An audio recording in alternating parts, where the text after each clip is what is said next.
Olá pessoal do cursinho JB, tudo bom com vocês? Eu sou Jorge Batista em mais um de nossos encontros semanais com nossos assuntos de atualidades. Estou hoje preparando para vocês um dos conteúdos de maior repercussão no ano de 2020, assunto esse que já vem se perdurando desde o final da União Soviética, desde o período da Guerra Fria. Estou falando de um conflito envolvendo duas ex-repúblicas soviéticas, que são a Armênia e Azerbaijão.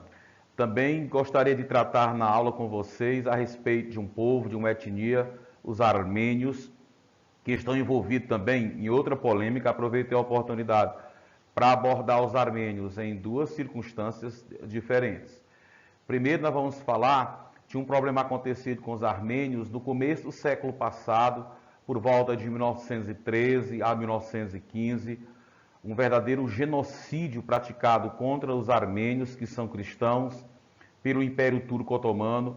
Lembrando que a Armênia era parte do Império Turco-Otomano até o final da Primeira Guerra Mundial, quando esse império foi desmantelado, ele foi desfeito.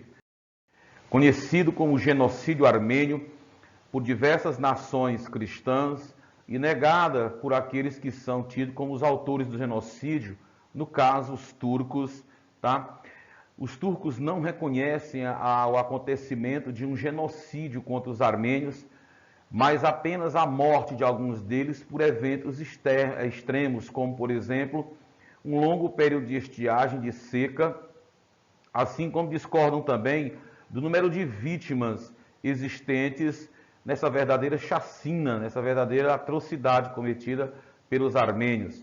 Veremos a posição de algumas potências mundiais, como os países membros da União Europeia e dos Estados Unidos, do Brasil, se são ou não reconhecedores da ocorrência desse genocídio. Então, aqui nós temos a definição do que é genocídio, que diz, segundo o artigo número 2 da Convenção de Viena, que dá uma definição do que é genocídio, que é como sendo a ação deliberada, proposital, de exterminar parcial ou totalmente um grupo étnico, um grupo racial, religioso ou nacional. Essa definição apareceu no ano de 1948 e, para alguns especialistas, é simplesmente a vontade, o desejo de um governante ou do povo de uma nação de exterminar aquele com a qual não se identifica, que poderia ser um empecilho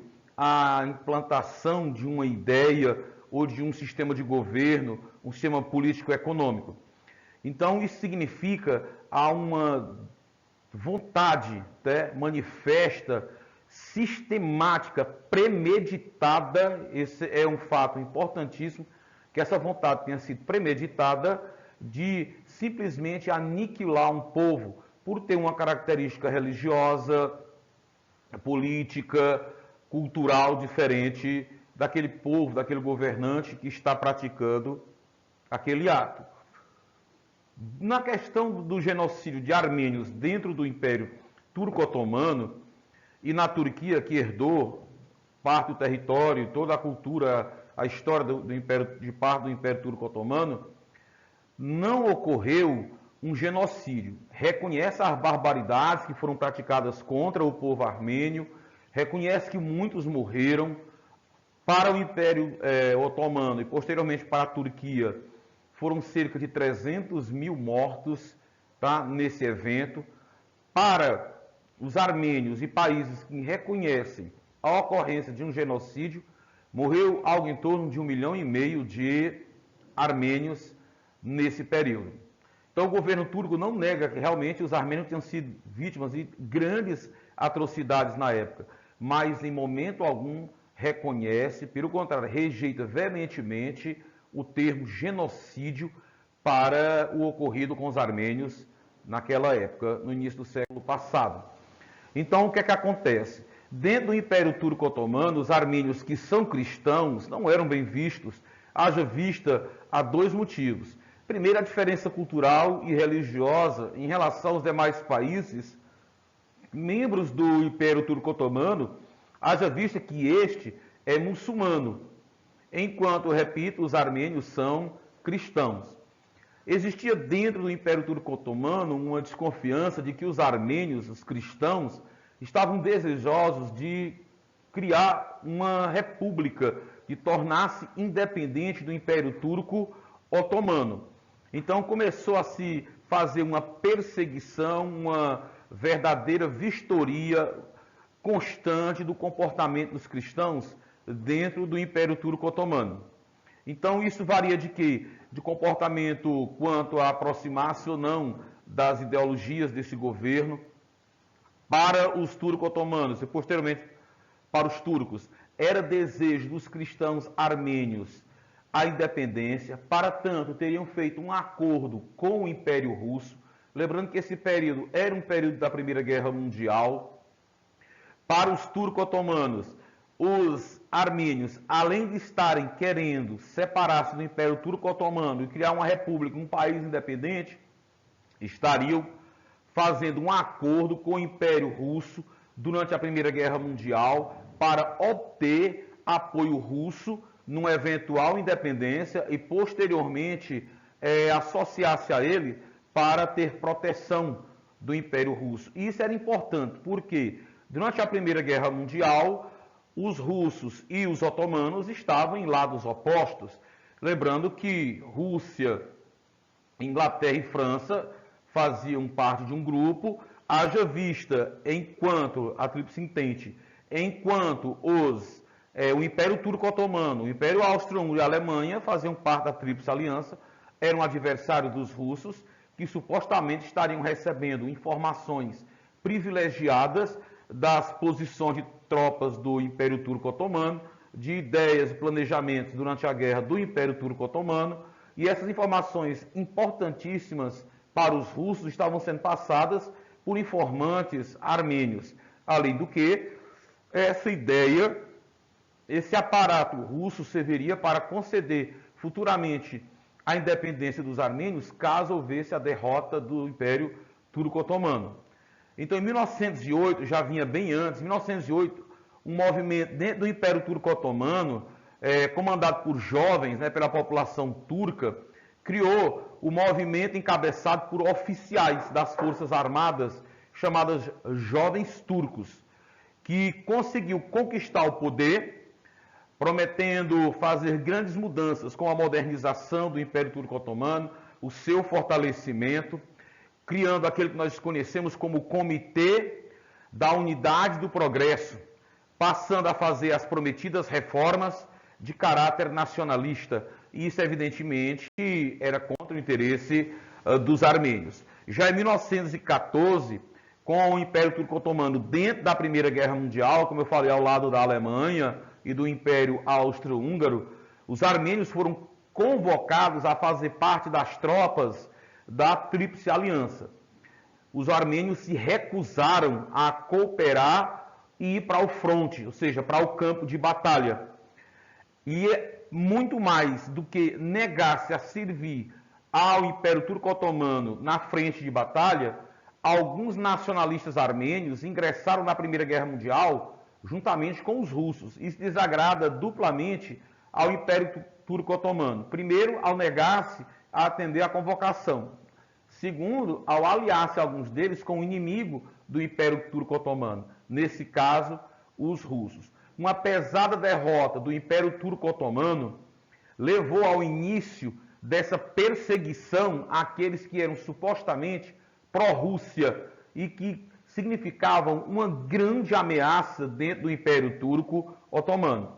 Então, nessa data de 24 de abril de 1915, diversos líderes políticos, religiosos, artistas, intelectuais, simpatizantes da causa armênia foram presos pelo Império Turco-Otomano, acusados de traição, de não querer cooperar e de estarem planejando, como eu digo, essa verdadeira emancipação dos armênios junto ao Império Turco-Otomano. Eles foram presos, torturados e executados sob a acusação de colaborarem com o inimigo.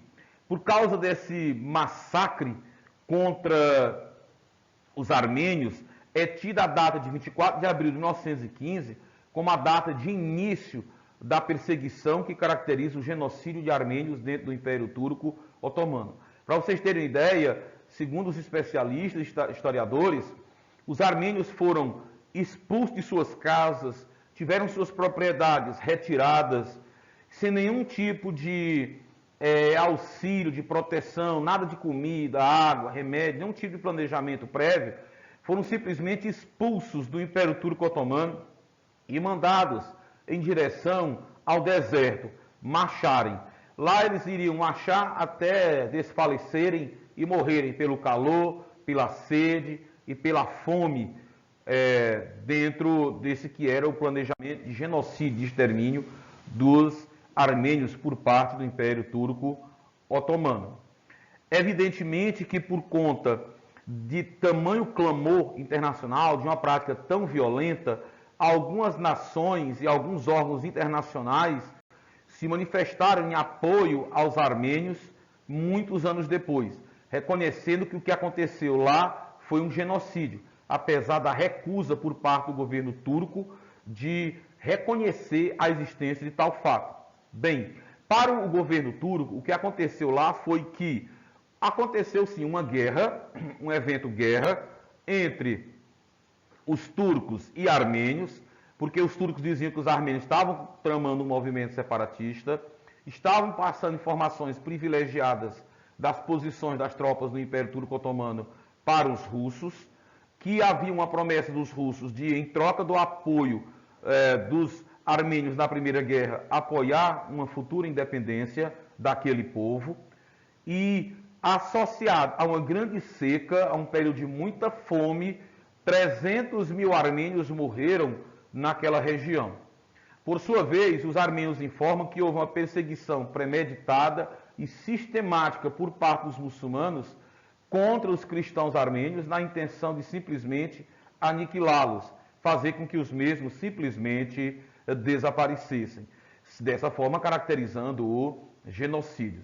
Alguns governos internacionais manifestaram-se a respeito de qual lado daria apoio. E, por exemplo, o Vaticano, a Alemanha, o Brasil, algumas nações como a França, manifestaram apoio aos armênios, considerando aquela prática ocorrida lá como verdadeiramente um genocídio. O primeiro que eu posso citar aqui foi que no ano de 2015, quando praticamente estava às vésperas de completar 100 anos do massacre, o Papa, manifestou-se, no caso já era o argentino Francisco, manifestou-se em reconhecer aquele ato como um ato de genocídio. Houve reação e indignação por parte do governo turco, que disse que isso não passava de uma política, de um apoio político e religioso do Papa Francisco, visto que a Turquia é um país de maioria muçulmana, enquanto o Vaticano é cristão e estaria dando um apoio político e religioso aos armênios por serem da mesma religião, do mesmo credo, tá? Pois bem, isso causou indignação por parte da Turquia, que dizia não passar de uma negligência do Papa em apoiar os armênios, uma questão de, ao invés de analisar com imparcialidade o que aconteceu, estava tendo uma posição de caráter muito mais religioso do que verdadeiramente racional, digamos assim. Nesse mesmo ano, em 2015, foi cobrado por parte do governo turco uma posição, uma explicação do governo brasileiro, porque o Senado brasileiro havia feito uma menção, tá, de que realmente o que aconteceu lá no Império Turco Otomano havia sido uma prática de genocídio. E a Turquia passou a convocar o embaixador brasileiro em Ankara e exigir uma explicação por parte do Brasil de por que estava tendo esse tipo de reconhecimento, esse tipo de prática, tá? Então o que a gente sabe é que o embaixador brasileiro foi convocado após o Senado brasileiro reconhecer a prática de genocídio dos turcos em relação aos armênios no começo do século passado. Em 2006 foi a vez da França manifestar apoio à prática de genocídio, tá? Apoio aos armênios, à posição defendida pelos cristãos armênios naquela região. E isso, mais uma vez, levou o governo turco a manifestar profunda indignação e, mais uma vez, essa posição do parlamento francês, como teve o Senado brasileiro, faz com que o governo turco reaja de forma bastante indignada e peça ao embaixador francês que também dê explicações sobre essa posição em relação a esse fato. Então, um projeto feito pelo governo brasileiro, um projeto de lei, assim como o francês, causou muita indignação aos turcos por conta dessa posição de reconhecer o genocídio praticado contra os armênios. Claro que todas essas nações têm importância e causam uma repercussão muito grande, mas repercussão muito maior teve quando o agora presidente norte-americano Joe Biden manifestou, agora em 24 de abril de 2021, 106 anos após a ocorrência do genocídio, o reconhecimento por parte do governo norte-americano de que houve sim genocídio praticado pelo Império Turco Otomano contra armênios naquela região. Então, o presidente americano Joe Biden referiu-se a um massacre de armênios pelo Império Turco Otomano ocorrido durante a Primeira Guerra Mundial, como sim um genocídio, e que, segundo os turcos, estava havendo falta de bom senso por parte do presidente dos Estados Unidos ao afirmar que ocorrera a prática de genocídio. Para o Império Turco Otomano houve uma calamidade, tá? Reconhece a prática de atrocidades. Joe Biden se tornou o primeiro presidente norte-americano em toda a história a dirigir-se a esse fato como genocídio. Todos os antecessores jamais usaram a palavra genocídio. Usaram palavras como atrocidade. Por quê? Porque, historicamente, durante a Guerra Fria, por exemplo, a Turquia, que é parte da Organização do Tratado Atlântico Norte, aquela aliança militar criada pelos Estados Unidos, durante a Guerra Fria, né, para caso de defesa mútua, em caso de ataque a um país capitalista, membro da OTAN, por parte de um membro do Pacto de Varsóvia, aquela aliança militar dos soviéticos, para não criar rusgas, não criar inimizade com a Turquia, que juntamente com a Grécia sempre foram aliados dos Estados Unidos naquela região, evitando contrapor-se politicamente ou causar alguma indiferença, algum problema com o governo turco, nunca apoiaram a ideia do genocídio, nunca o reconheceram e, para isso, tiveram a simpatia do governo turco. Mas Joe Biden mudou de posição. Foi o primeiro presidente na história dos Estados Unidos a usar o termo genocídio e reconhecer tal prática por parte dos muçulmanos otomanos, turco-otomanos, em relação aos armênios. Então, o presidente da Turquia, Recep Erdogan, que fez uma reforma política recentemente, alterando a constituição daquele país para praticamente se perpetuar no poder, fez declarações muito pesadas contra o governo norte-americano. Isso fez com que o presidente Joe Biden fizesse uma ligação para o presidente da Turquia para explicar esse posicionamento norte-americano. Erdogan, segundo a imprensa dos Estados Unidos, tinha sido avisado pelo presidente Joe Biden que os Estados Unidos fariam essa declaração em um discurso público. Evidentemente que o governo turco não gostou nem um pouco da posição de Joe Biden ao tornar-se o primeiro presidente americano a fazer tal declaração. Então, após essa conversa, o governo turco disse apenas, por meio do seu ministro das Relações Exteriores, abre aspas, ambos os líderes concordam quanto à atrocidade, mas divergem quanto à questão do genocídio. Destacou o ministro turco a importância de Estados Unidos e Turquia trabalharem juntos, como sempre fizeram. E após essa conversa por telefone entre o presidente americano e o presidente turco, tá, o presidente Erdogan disse que havia uma discordância entre os governos quanto ao fato ocorrido, mas nenhuma declaração mais pesada, mais gritante contra o governo de Joe Biden. Os turcos parecem ter reconsiderado a posição mais enfática de seu presidente quanto à indignação referente à declaração do presidente norte-americano. Dentro da questão dos armênios, é de extrema importância fazer destaque também a um evento que aconteceu agora de novembro de 2020 a fevereiro, março, agora desse ano, que foram pesados combates envolvendo novamente o povo armênio, mas dessa vez não contra turcos, mas contra um país vizinho à Armênia chamado de Azerbaijão.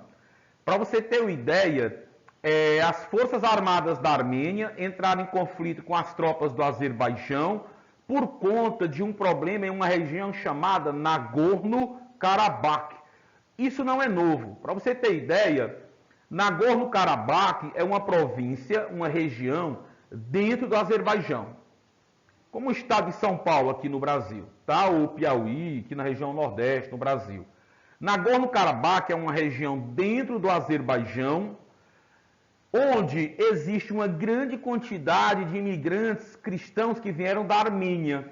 Muitos armênios deixaram seu país e se deslocaram para o Azerbaijão, uma república vizinha à Armênia, e foram morar nessa região chamada Nagorno-Karabakh. Nagorno-Karabakh é controlada, ou estava até recentemente controlada, na sua maior parte, por armênios, pelos cristãos armênios. Apesar da região ficar dentro do Azerbaijão, um país de maioria muçulmana. Todavia, esse conflito em Nagorno-Karabakh entre Armênia e Azerbaijão não é de caráter religioso, tá? É uma questão, não é questão econômica, é de caráter religioso.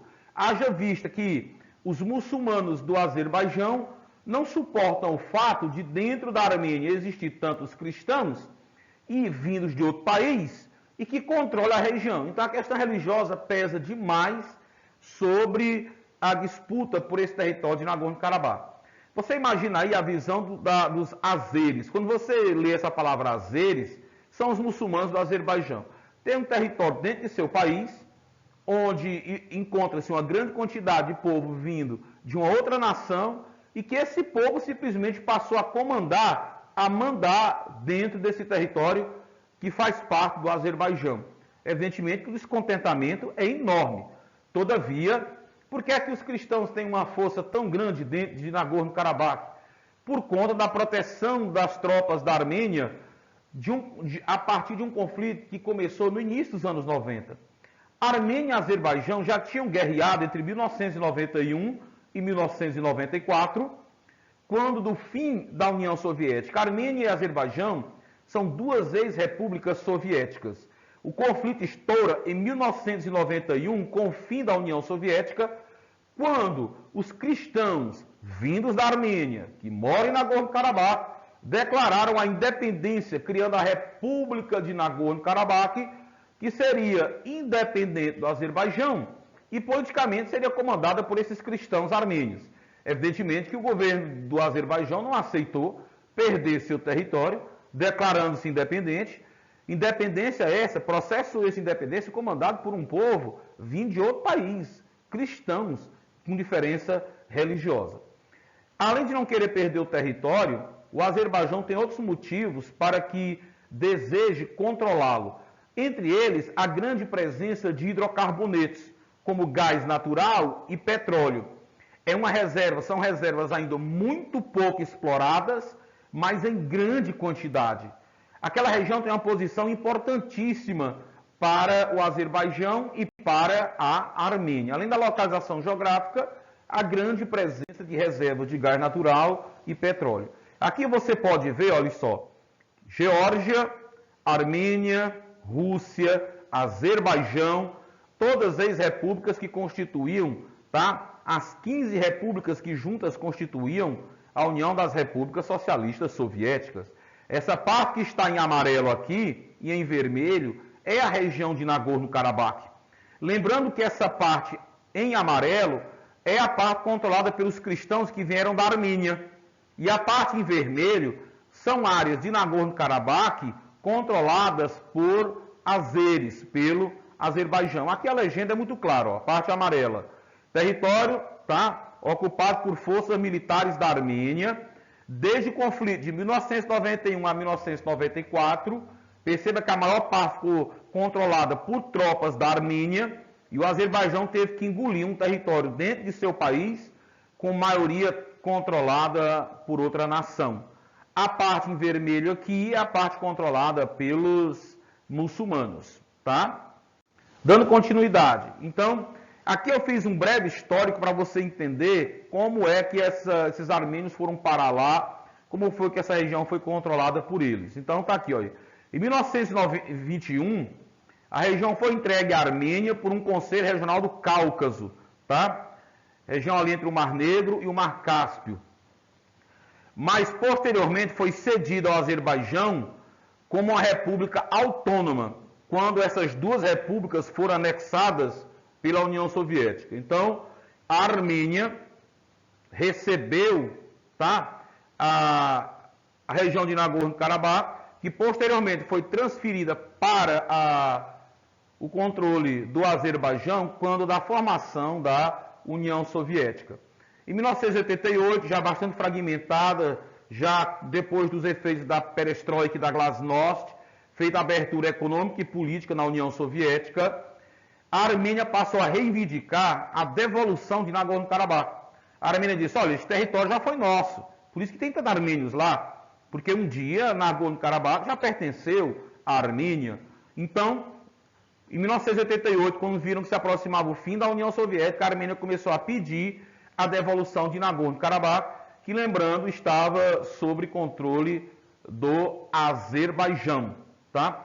Isso deu início a um conflito entre as duas repúblicas. Repito, esse conflito vai começar em 1991 e vai durar até 1994, quando, graças à intervenção de Estados Unidos, Inglaterra, França e Rússia, se deu um cessar-fogo e Nagorno-Karabakh ficou dominada militarmente, em sua maior parte, pelos armênios. E só aquela parte vermelha é dominada pelos azeres. Ou seja, a vitória da Armênia, que praticamente recuperou todo o território que um dia foi dela.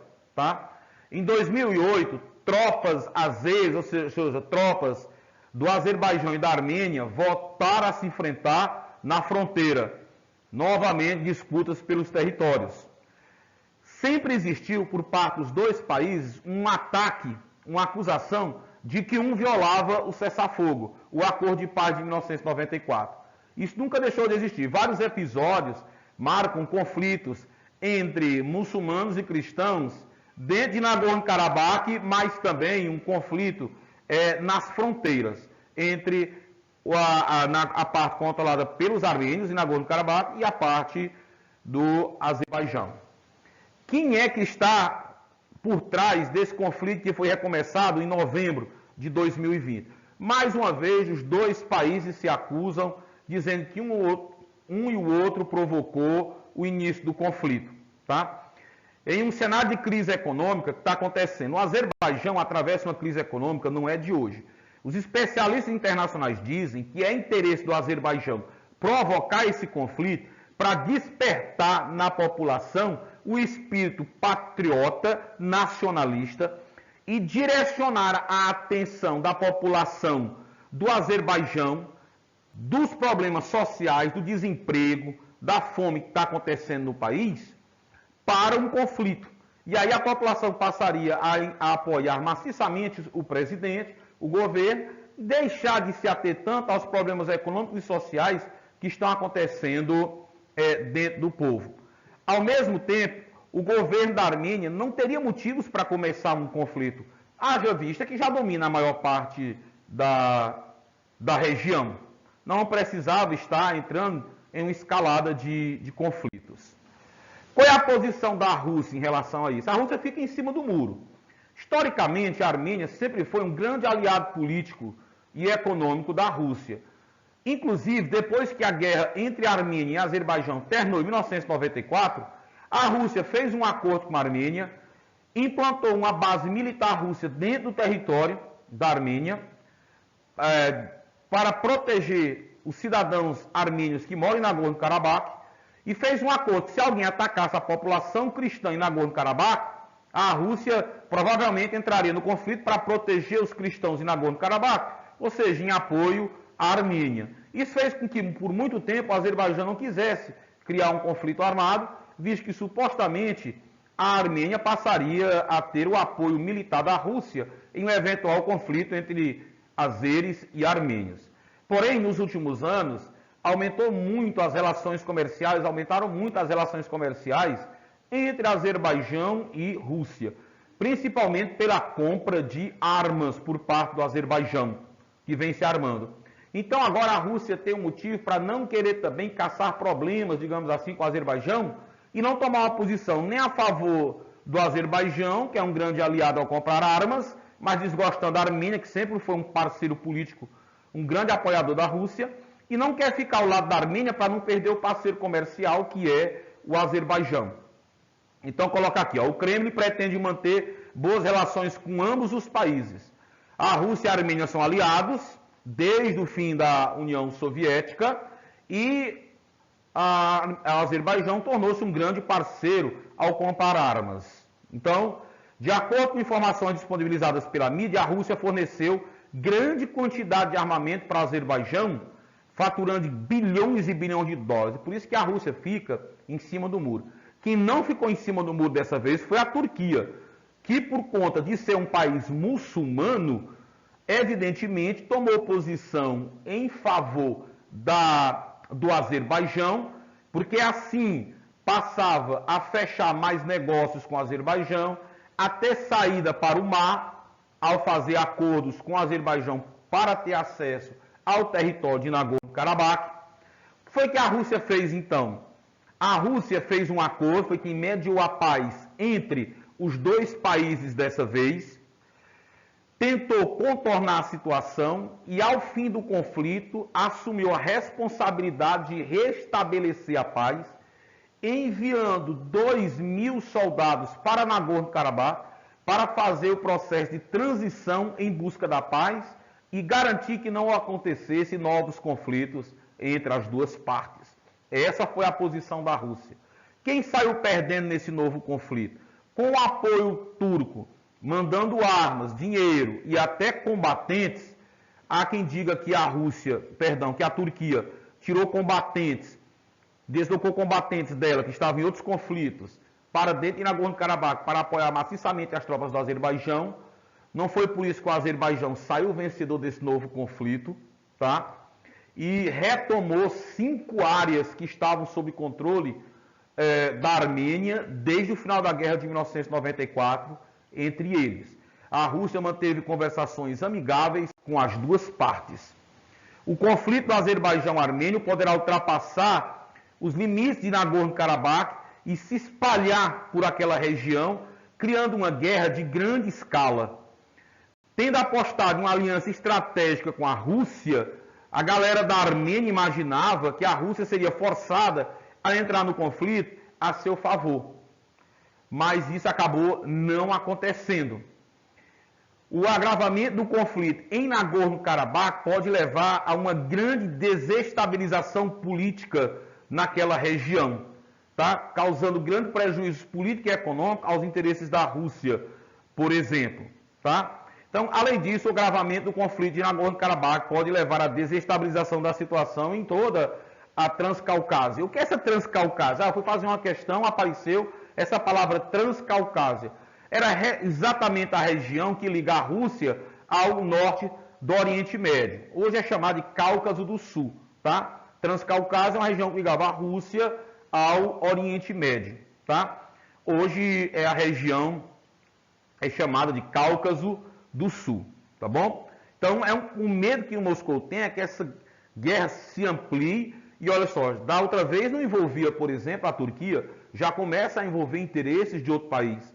Isso pode trazer interesse iraniano para a região, pode trazer interesses turcos para a região, pode envolver outras nações, até outras etnias e tomar uma proporção muito grande, e aí chegar em países para disputar o controle político da região, enfrentar politicamente a Rússia, que tenha a hegemonia do controle político nessa área. Outros se tornariam adversários políticos e até econômico-comerciais da Rússia na região. Então, para a Rússia não é interessante que esse conflito continue e ganhe grande amplitude.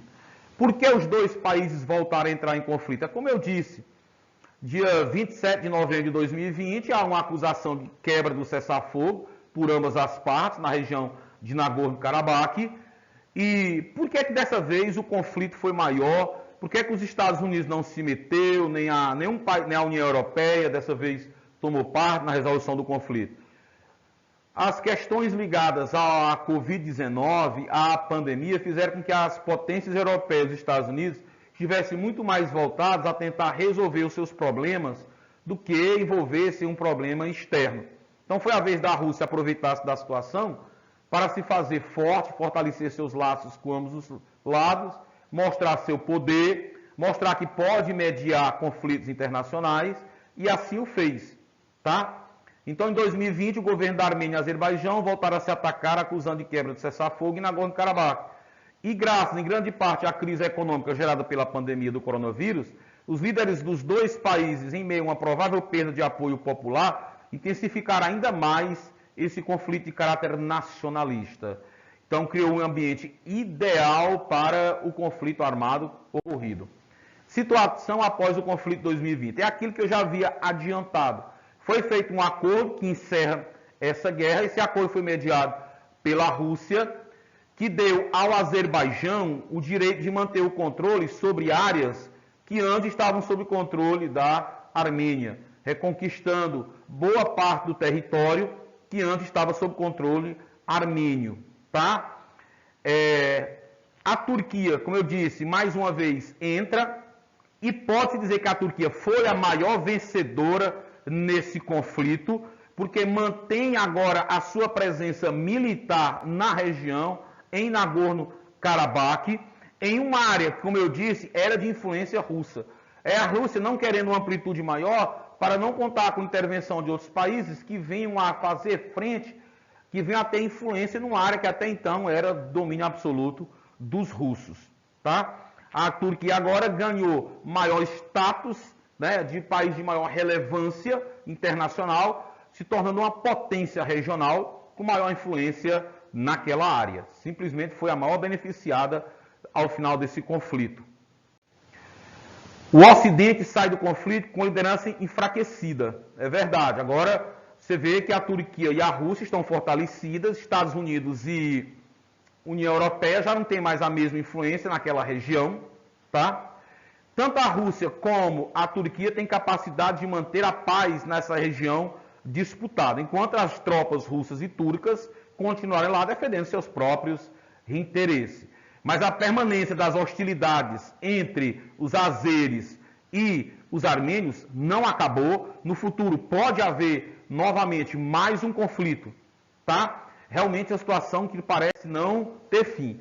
Aqui é um mapa de como a região era e como ela ficou. Vocês devem se recordar, como eu falei, daquele mapa anterior, onde a parte amarela, muito grande, dominada pelos cristãos armênios, e a parte em vermelho é dominada pelo Azerbaijão. Após o conflito, a mudança foi gigantesca, tá? Ó, aqui você tem territórios reconquistados pelo Azerbaijão. Olha, essa parte verde no mapa aqui embaixo. Toda essa parte verde era controlada pela Armênia, mas o Azerbaijão, nessa guerra de 2020, conseguiu reconquistar, tá? Ó, territórios deverão ser devolvidos pela Armênia, essa parte amarela, você está vendo, ó? Essa parte amarela. Aqui já foi reconquistado. Aqui de vermelho já pertencia ao Azerbaijão. Essa parte verde foi reconquistada. E essa parte, como Xuxa, aqui foi conquistado pelos azeres após a intervenção russa.